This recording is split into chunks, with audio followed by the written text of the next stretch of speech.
మాజీ CM Jaganmohan Reddy media సమావేశం నిర్వహించారు. ఈ సందర్భంగా చంద్రబాబు నాయుడుపై ఆయన మండిపడ్డారు. లేదు ఈరోజు పిల్లలకు సంబంధించి జనవరి నుంచి ఫిబ్రవరి మార్చికి సంబంధించిన క్వార్టర్కు సంబంధించిన విద్యా దీవెన సొమ్ము మామూలుగా మేలో ఇవ్వాలి. తన ప్రభుత్వం వచ్చింది జూన్లో వెంటనే అది ఇచ్చేయాలి. ఇంతకుముందు కోడ్ అనుకుంటే కోడ్ తర్వాత వచ్చిన తర్వాత ఇవ్వాలి. ఈరోజు జనవరి ఫిబ్రవరి మార్చికు సంబంధించిన క్వార్టర్ పెండింగ్, ఏప్రిల్ మే జూన్కు సంబంధించిన quarter pending, July August September కూడా క్వార్టర్కు సంబంధించి 3 క్వార్టర్లకు సంబంధించిన విద్యా దీవెన సొమ్ము పెండింగ్. అదే వైఎస్ఆర్సీపీ ప్రభుత్వం ఉన్నప్పుడు, మా ప్రభుత్వం ఉన్నప్పుడు ప్రతి 3 నెలలకు ఒకసారి 3 నెలలు అయిపోయిన వెంటనే విద్యా దీవెన సొమ్ము ప్రతి అమ్మ ఖాతాలోను, ఆ పిల్లాడి ఖాతాలోను, ఆ పాప ఖాతాల్లోనూ, ఇద్దరు జాయింట్ అకౌంట్లోనూ నేరుగా పడిపోయింది. ఈ రోజు విద్యా దీవెన 3 క్వార్టర్లకు సంబంధించి బిల్స్ పెండింగ్ ఉన్నా పట్టించుకునే నాతుడు లేడు. వసతి దీవెన ఇవ్వాల్సింది ఇవ్వకుండా అది కూడా ఎగరగొ బీఆర్ఎస్ లీడర్ మీడియా సమావేశం నిర్వహించారు. ఈ సందర్భంగా పలు అంశాలపై ఆయన మాట్లాడారు. షెడ్యూల్ ప్రకటించమని చెప్పారు, చర్య తీసుకునే విధంగా షెడ్యూల్ ప్రకటించమని చెప్పారు.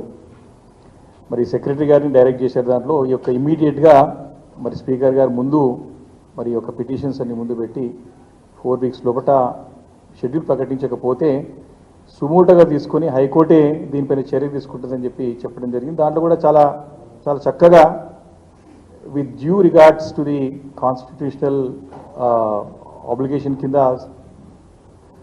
అసెంబ్లీని గౌరవిస్తూ, అంటే లెజిస్లేచర్ని గౌరవిస్తూ మరి చక్కటి నిర్ణయాన్ని ఇచ్చింది. అందరూ కూడా తెలంగాణ రాష్ట్రంలో కాదు, యావత్ భారతదేశం అంతా కూడా దీన్ని స్వాగతించారు ప్రజాస్వామ్యవాదులందరూ కూడా అని చెప్పి సందర్భం మనవి చేస్తా ఉన్నాను. అయితే మేము కూడా మా బాధ్యతగా పిటిషనర్స్గా తప్పకుండా మరి స్పీకర్ గారి కార్యాలయంలో సెక్రటరీ గారికి ఈరోజు వారికి హ్యాండ్ ఓవర్ చేయడం జరిగింది. మరి తక్షణం మరి కాలయాపన చేయకుండా మళ్ళీ ఇంకా దీంట్లో లూప్ హోల్స్ వెతికే విధంగా, కాలయాపన చేసే విధంగా, మాకు ఇంకా కంప్లీట్ మాకు జడ్జిమెంట్ రాలేదనే విధంగా మేము చూస్తూ ఉన్నాం. 2 రోజులు చూస్తూ ఉన్నాం. బాధ్యత గల పదవిలో ఉన్నటువంటి మరి వ్యక్తులు, మరి అసెంబ్లీ వ్యవహార శాఖ మంత్రి ఉన్నటువంటి, అసెంబ్లీ అఫైర్స్ మినిస్టర్ ఉన్నటువంటి శ్రీధర్ బాబు గారి స్టేట్మెంట్ కానివ్వండి, మరి అదేవిధంగా గతంలో మంత్రిగా పనిచేసినటువంటి కడియం శ్రీహరి స్టేట్మెంట్ కానీ, ఇవన్నీ కూడా ఇంకా మాకు జడ్జిమెంట్ కాపీ రాలేదు అని ఏదో దీన్ని టైంపాస్ చేసే విధంగా వాళ్ళ యొక్క మాటలు కనపడతా ఉన్నాయి. కాబట్టి దీంట్లో ఎలాంటి, అంటే ఎప్పుడైతే ప్రజాప్రతినిధిగా ఎమ్మెల్యే కానీ ఎంపీగా ఎన్నికబడ్డప్పుడు ఇమీడియట్గా ఆ మూమెంట్ ఉండే వారికి సర్టిఫికేట్ ఇచ్చేసి ఈ రకంగానైతే అన్ని మరి హోదాలు అన్ని యొక్క అవకాశాలు కల్పిస్తారు. అదేవిధంగా ఈ డిస్క్వాలిఫికేషన్ పిటిషన్ కూడా ఇమీడియట్గా రెస్పాండ్ కావాల్సిన బాధ్యత మరి స్పీకర్ గారి కార్యాలయం కానీ స్పీకర్ గారి పైన ఉంది. కాబట్టి వారిని గుర్తు చేయడానికి తప్పకుండా మరి తక్షణం దీనిపైన యాక్షన్ తీసుకోవాలని చెప్పి ఉద్దేశంతో నేను ఇవ్వడం జరిగింది. మేము మొన్న కూడా మాట్లాడినప్పుడు కూడా మేము చాలా స్పష్టంగా తెలియజేశాం. కేవలం 4 వారాలు ఉన్నది కాబట్టి 4 వారాలు వెయిట్ చేయకుండా ఇమీడియట్గా షెడ్యూల్ ప్రకటిస్తే మన శాసనసభ అంటే లెజిస్లేచర్ యొక్క గౌరవాన్ని కాపాడడం వాళ్ళం అవుతాం. దీని యొక్క ఔన్నత్యాన్ని, దాని యొక్క ప్రతిష్టని, దాని యొక్క స్పిరిట్ని కాపాడాల్సిన అవసరం ఉంది. కాబట్టి దీని ఇమీడియట్ యాక్షన్ తీసుకోవాలి. అంతేకాకుండా గతంలో మేము బీఆర్ఎస్ పార్టీస్ డిమాండ్ చేశాం, మిగతా 7 సంబంధించినటువంటి డిస్క్వాలిఫికేషన్ పిటిషన్ కూడా ఆల్రెడీ స్పీకర్ గారి కార్యాలయంలో ఆల్రెడీ స్పీకర్ గారికి మా అందరి చేతుల మీదుగానే అందరం శాసనసభ బీజేపీ లీడర్ మీడియా సమావేశం నిర్వహించారు. ఈ సందర్భంగా పలు అంశాలపై ఆయన మాట్లాడారు. बहुत गंभीर और पूरे देश के लिए विचारणीय है। वे भारत के इतिहास के पहले नेता प्रतिपक्ष बने हैं जिन्होंने किसी घोषित भारत विरोधी सांसद के साथ मुलाकात करके अपने मधुर मनोभावों की अभिव्यक्ति की है।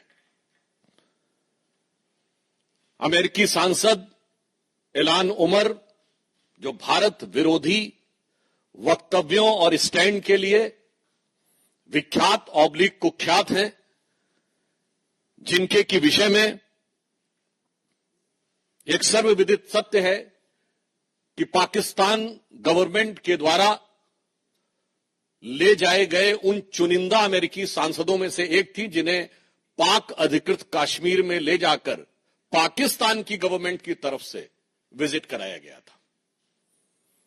ये अनेक मौकों के ऊपर ऐसे बयान दे चुकी हैं जो सीधे मुस्लिम ब्रदरहुड और आईएसआई के लिए प्रत्यक्ष अथवा परोक्ष रूप से सहानुभूति दर्शाते हैं। राहुल गांधी जी भारत के इतिहास के पहले नेता प्रतिपक्ष बन चुके हैं जिनका नाम एक समय पर पाकिस्तान ने संयुक्त राष्ट्र संघ में भारत विरोधी अपने वक्तव्य में प्रयोग किया था, और आज अपने उनके भारत विरोधी मित्रों की श्रृंखला में एक और उपलब्धि राहुल गांधी को प्राप्त हुई है। He has further added another feather to his cap of anti India friends, जब पन्नू ने उनकी तारीफ की है, यानी पाकिस्तान से लेकर पन्नू तक के और ऐलान उमर तक उनकी तारीफों में जो पुल गढ़े जा रहे हैं, उसमें एक नया नाम और भी है। ये जनाब हैं मुशफिकुल फजल। ये वो पत्रकार हैं, आप सबको ध्यान हो, जिन्होंने व्हाइट हाउस की प्रेस कॉन्फ्रेंस में और यूएन स्पोक्स पर्सन से अरविंद केजरीवाल के बारे में, अरेस्ट के बारे में सवाल पूछा था। ये है वो महोदय। अब आइए साहब, और ये महोदय जो हैं, देखिए कितने मधुर भाव से सेल्फी ले रहे हैं राहुल गांधी जी के साथ।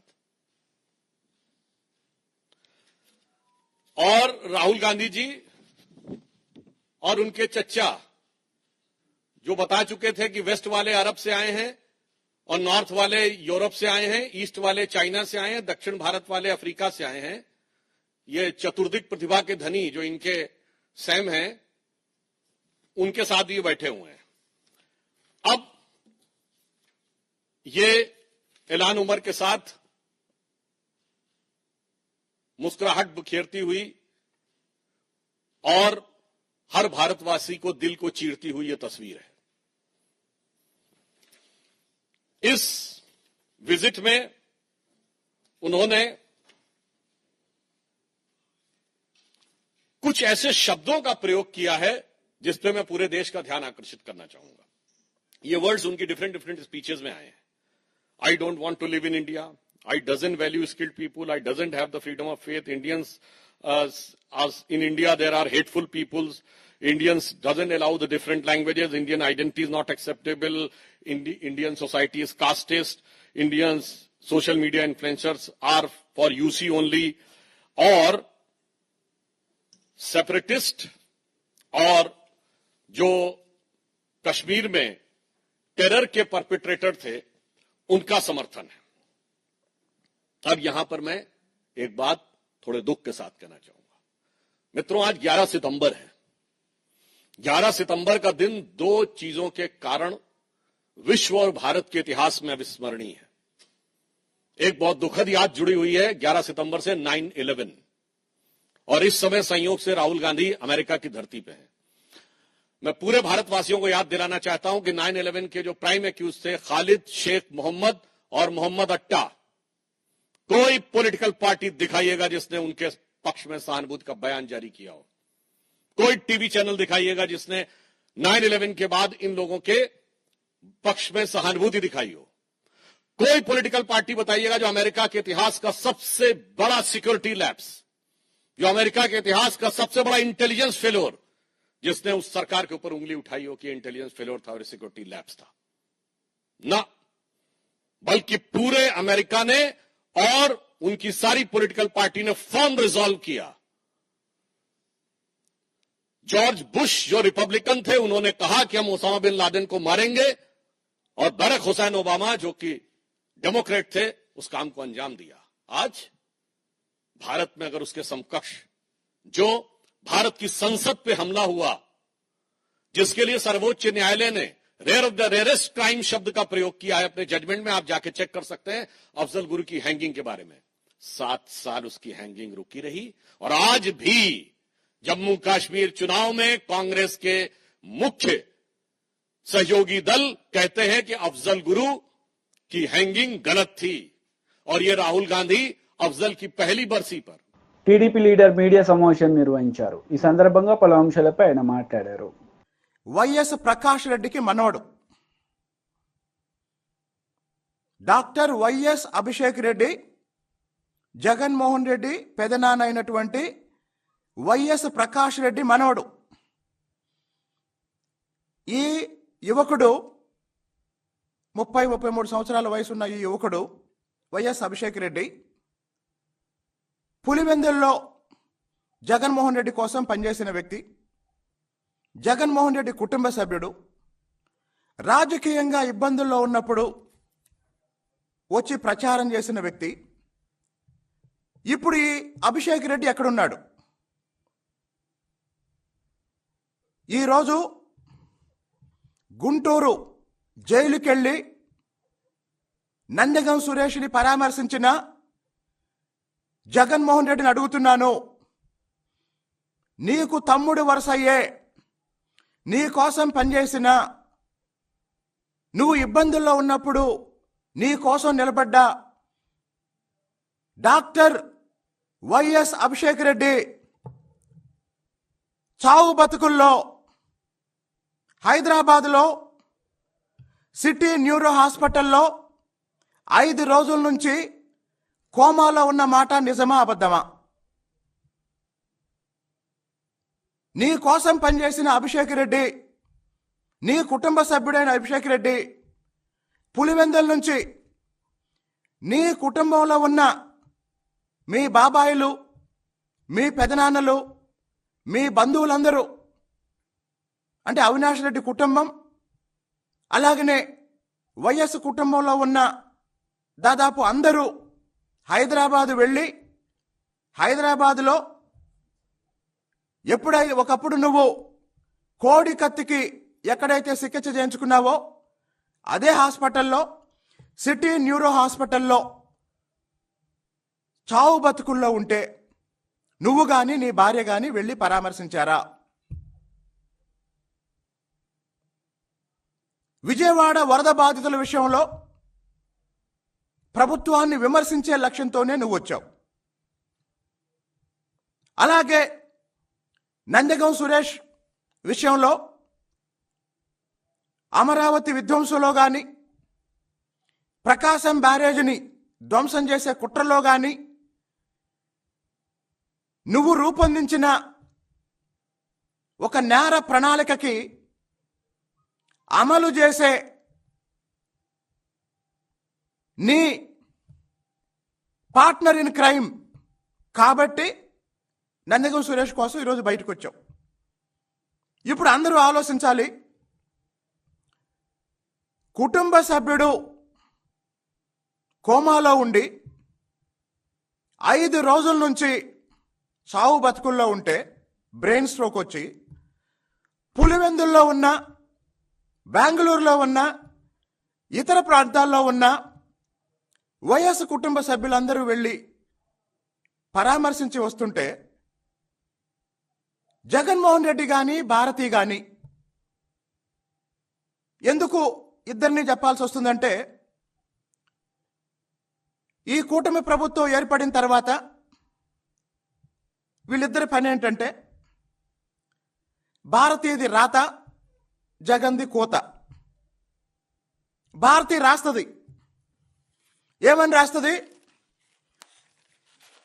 ప్రకాశం బ్యారేజ్ పిల్లర్ని ఢీకొట్టిన ఆ పడవ యజమాని ఉషాద్రి లోకేష్ గారి సన్నిహితుడు అని భారతి రాస్తుంది. అసలు ఈ ఉషాద్రి అనే వ్యక్తి లోకేష్ గారిని కలిసిన సందర్భం ఏంటంటే, లోకేష్ గారు మా ప్రభుత్వం ఏర్పడినప్పటి నుండి ప్రజా దర్బారు నిర్వహిస్తూ ప్రజల సమస్యల్ని అడ్రస్ చేస్తూ ఆ సమస్యల పరిష్కారం కోసం అందరినీ కలుస్తున్నారు. ప్రజా దర్బార్లో ఎవరైనా రావచ్చు, అందరూ వస్తున్నారు. దానికి సాక్ష్యం ఏంటంటే, ఈ పడవల యజమాని అయినటువంటి ఉషాద్రి ప్రజా దర్బార్కు వచ్చి లోకేష్ గారిని కలిసి వినతి పత్రం ఇచ్చి ఆ పడవల వాళ్ళ సమస్యల గురించి చెప్పుకొని వెళ్ళి డిప్యూటీ సీఎం బట్టి విక్రమార్క ప్రెస్ మీట్ నిర్వహించారు. ఈ సందర్భంగా పలు అంశాలపై ఆయన మాట్లాడారు. వెళ్ళటం వల్ల దాన్ని సస్పెండ్ పెడుతుంది. అలా సస్పెండ్ పెట్టిన దాన్ని తిరిగి మళ్ళీ వెంటనే వాళ్ళు దానికి సంబంధించిన సమాచారం ఇచ్చి ఉంటే ఇంత ఆలస్యం అయి ఉండేది కాదు. మా ప్రభుత్వం రాగానే దీనికి సంబంధించిన రివ్యూ మొదలుపెట్టి వెంటనే దీనికి సంబంధించిన ఎందుకు ఆగింది అనేటువంటి సమాచారం తెలుసుకొని ఈ ఎన్జిటి క్లియరెన్స్ తెచ్చుకోకపోతే ప్రాజెక్టు కట్టడం అనేది ముందుకు పోదు కాబట్టి వెంటనే ఎన్జిటి క్లియరెన్స్ తెచ్చుకోవడం కోసం కావాల్సినటువంటి పబ్లిక్ హియరింగ్ ఫిబ్రవరి 20వ తారీఖు నాడు పబ్లిక్ హియరింగ్ ని ఇక్కడ కండక్ట్ చేసి దానికి సంబంధించిన సమాచారాన్ని ఎన్జిటి వారు సబ్మిట్ చేసి జూలై 5 కల్లా ఈసీ క్లియరెన్స్ తీసుకొని వచ్చి త్వరితగతిన ఈ పనులు ముందు తీసుకొని పోవటం వల్ల ఈరోజు మనం ఇవాళ ఆయిల్ సింక్రనైజేషన్ సంబంధించినటువంటి టర్బైన్ ని ఈరోజు స్విచ్ ఆఫ్ చేసుకోగలిగాం.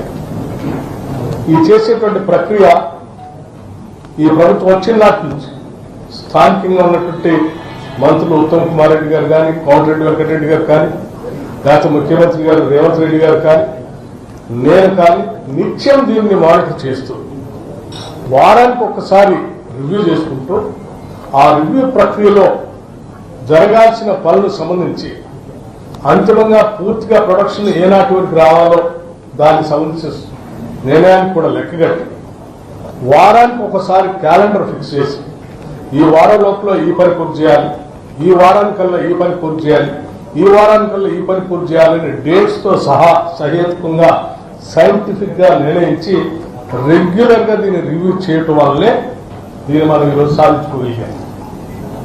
ఈ ప్రక్రియ నిరంతరం కొనసాగుతూనే ఉంటుంది. దీనికి సంబంధించినటువంటి మేము పెట్టుకున్నటువంటి పూర్తి ప్రొడక్షన్ 31 మార్చ్ 2025 కల్లా ఇక్కడ ఉన్నటువంటి అన్ని స్టేజెస్ లో కూడా పవర్ ప్రొడక్షన్ జరగాలనేది మేము పెట్టినటువంటి టార్గెట్. ఆ డేట్ అనుగుణంగానే ముందుకు పోతా ఉన్నాం.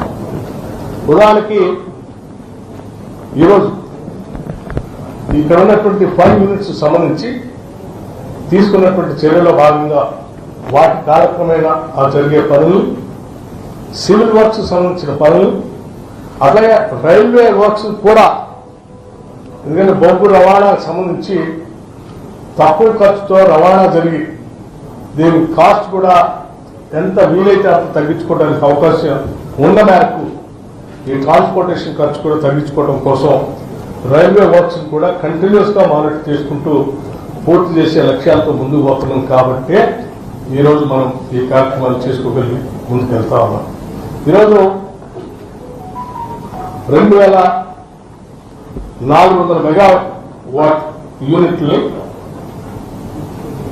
2400 మెగావాట్లు 3 యూనిట్లలో ప్రొడక్షన్ ని ఈ సంవత్సరం చివరి నాటికి డిసెంబర్ 2024 నాటికల్లా ప్రొడక్షన్ లో తీసుకొని రావాలని టీడీపీ లీడర్ మీడియా సమావేశం నిర్వహించారు. ఈ సందర్భంగా పలు అంశాలపై ఆయన మాట్లాడారు. ఆ తర్వాత నందిగామ సురేష్ జీవితం అంతా ఒక క్రైమ్ స్టోరీ. ఎందుకంటే ఆ రోజు తెలుగుదేశం పార్టీ ఆఫీస్ పైన దాడి చేసిన దాంట్లో ముఖ్య కుట్ర పొందిన వాళ్ళలో ముఖ్య వ్యక్తి ఎవరన్నా ఉన్నారంటే అది ఆయన నందిగామ సురేష్. ఈరోజు ఆయన కటకటాల పాలవడం కూడా జరిగింది. అలాగే వాళ్ళ కోమటి రామ్మోహన్, ఉషాద్రి వీళ్ళంతా పక్కా వైసీపీకి చెందినవారు కాదా అని నేను జగన్మోహన్ రెడ్డిని అడుగుతున్నా. మీరు చేసింది ఏంటంటే తెలుగుదేశం పార్టీ అధికారంలోకి వచ్చి ఇలాంటి విపత్తులు సంభవించిన రోజు మేము ఆ ప్రభుత్వం ప్రజలకు అండగా ఉండామని చెప్పి మేము ఒక పక్కల కష్టపడి పనిచేస్తూ ఉంటే నీ యొక్క నాయకులు చేస్తున్న రాద్ధాంతం ఏం చెప్తున్నా మేము ముందరికి తీసుకొస్తున్నాం. ఆ రోజు గుంటూరు జిల్లాకు సంబంధించిన పడవలు ఏవైతే 3 పడవలు సుమారు ఒక్కొక్క పడవ 50 టన్నులు ఉంటుంది. 120 టన్నుల పడవలు వచ్చి ప్రకాశం బ్యారేజ్ యొక్క కౌంటర్ గేట్స్ ను ఢీకొన్నాయంటే ఒకసారి అందరూ గమనించాలా. ఇవి ఎక్కడ ఫస్ట్ నిలబెట్టడం జరిగింది, ఎక్కడికి వర్షం తర్వాత ఎక్కడికి వచ్చాయంటే ఓసారి ఆలోచించల్లా. ఎవరైతే మేము ముందు చెప్పామో ఆ నాయకుల యొక్క అనుచరుల యొక్క ఈ 3 బోట్లను దుర్మార్గంగా ఒక కుట్రతో ఈ రాష్ట్రంలో ప్రకాశం బ్యారేజ్ను కూల్చేసి ఇక్కడ రాష్ట్రపతి పాలన తేవాలని ఒక కక్ష కుట్రతోనే అవి ఢీకొట్టడం జరిగింది. ఆ 3 గేట్ల ఆ 3 కౌంటర్ వెయిట్స్ ఏమైతే ఉన్నాయో అవి పూర్తిగా డ్యామేజ్ తెచ్చే పరిస్థితి కూడా చేసింది ఎవరన్నంటే ఈ వైసీపీ వాళ్ళు కాదని మేము అడుగుతున్నాం. మేము ఒకటే చెప్తున్నాం, మీరు ఎన్ని తప్పులు చేసినా భగవంతుడు ఎలా చూస్తున్నాడో ఇక్కడ కూడా ప్రజలు చూస్తూనే ఉన్నారు. కేవలం 2 రోజుల్లోనే ఆ కౌంటర్ వెయిట్ స్థానాల్లో కొత్తవి తెచ్చి మరమ్మతులు చేయించిన ఘనత చంద్రబాబు నాయుడుకు దక్కుతుందని ప్రజలకు నేను చెప్తా ఉన్నా. అలాగే జగన్మోహన్ రెడ్డి అనే వ్యక్తికి సిగ్గు శరం ఉంటే నువ్వు ప్రతిపక్షంలో ఉండి ప్రతిపక్ష నాయకుడిగా ఏ రోజైనా వ్యవహరించావని నేను అడుగుతున్నా. ఇక్కడ ప్రజల కష్టాల్లో ఉంటే నువ్వు 2 రోజుల్లో ఒక 20 నిమిషాలు కూడా ప్రజల కోసం ప్రజల యొక్క కష్టాల గురించి ఆలోచించే టైం నీకు లేదని మేము అడుగుతున్నాం.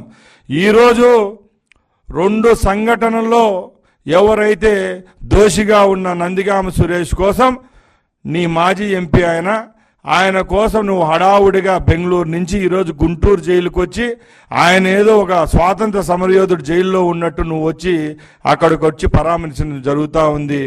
అలాగే ఇక్కడ లక్షలాది మంది ప్రజలు 12 రోజుల నుంచి ఈ భారీ వర్షాల వల్ల కష్టాలు అనుభవిస్తుంటే నీకు ఆ ఆకలి కేకలు అయితేనే మా కష్టాలు అయితే నీకు పట్టవని ఆయన మేము జగన్మోహన్ రెడ్డిని అడుగుతున్నాం.